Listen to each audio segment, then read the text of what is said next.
We are now preparing to do something very silly. This is an improv game called Arms Expert, and what's going to happen is I'll be an expert on a topic, but rather than me using my own arms to make the point, Fred is going to be acting as my arms, and we're going to have to work in tandem with me using the suggestions from his hands and he using his hands in response to what I say to get our point across. So let's set up. So I'll be the expert, Fred will put his hands through, and let's say that I will be an expert on knitting. So, here we go.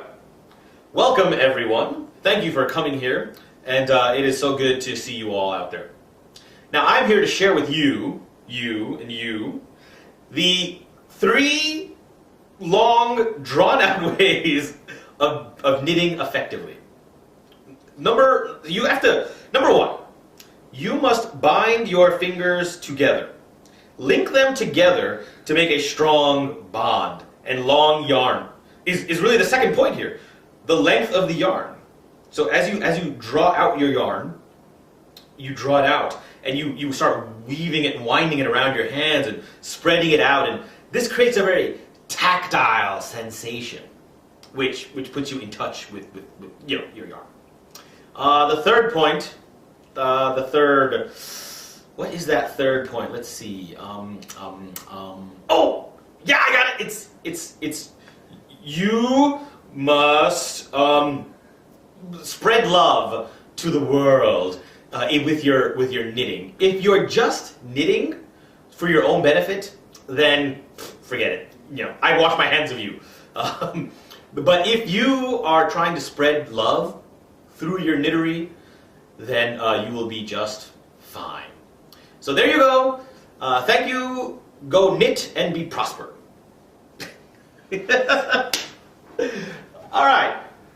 So that is a silly game. And the thing is it's actually, I find, and when I'm doing it, I think the arms part is more difficult than the speaking part. Yes.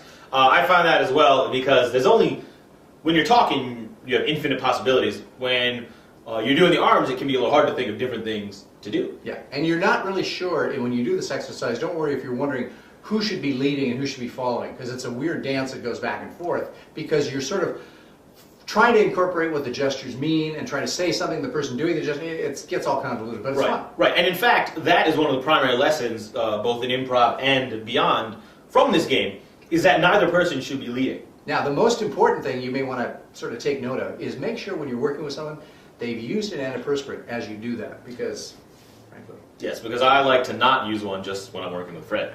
But the people who do this ineffectively are the ones who, usually it'll be the expert who will just go off and running, and the hands will have to try to keep up and justify.